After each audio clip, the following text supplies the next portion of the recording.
नवी मुंबई आंतरराष्ट्रीय विमानतळाच्या उद्घाटनाची तारीख ठरली। पंतप्रधान नरेंद्र मोदी यांच्या हस्ते 30 सप्टेंबरला उद्घाटन।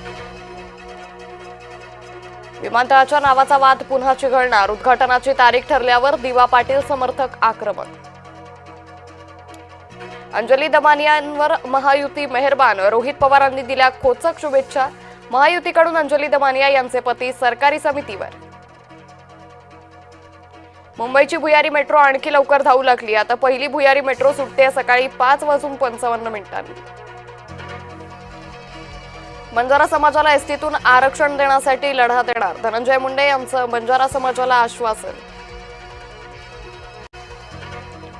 पवारांनी एक्स म्हटलं की वाय समजायचं, फडणवीसांचं टीकास्त्र। मोदी शहांकडून देशभक्तीची XYZ झाली आहे, राऊतांचं प्रत्युत्तर। बीडमधील माजी उपसरपंच गोविंदा बर्गे आत्महत्या प्रकरण, आरोपी डान्सर पूजा गायकवाडला न्यायालयीन कोठडी। कल्याणच्या पटेल मार्टमध्ये मराठी बोलण्यावरून मोठा वाद, मी मराठी बोलणार नाही म्हणत महिला कर्मचाऱ्याची सामाजिक कार्यकर्त्यासोबत अरेरावी। पूजा खेडकरच्या बंगल्यात 2 तास झाडाझडती, पोलिसांच्या हाती लागले 4 ते 5 मोबाईल फोन घरात ठेवून खेडकर कुटुंबीय पसार। भाजपचे माजी नगरसेवक उद्धव निमसेला अटक, राहुल धोत्रेच्या हत्याकांड प्रकरणी गुन्हा दाखल। पोलिसांची 4 पथकं होती निमसेच्या मार्गावर। सर्वोच्च न्यायालयाचा वनताराला दिलासा, वनतारावरील आरोप सर्वोच्च न्यायालयाने फेटाळले। प्राण्यांच्या बेकायदेशीर खरेदीचा होता वनतारावर आरोप। उद्धव ठाकरे मुख्यमंत्री असताना भारत पाकिस्तान सामने झाले, गृहराज्यमंत्री योगेश कदमांचं संजय राऊतांना आव्हान।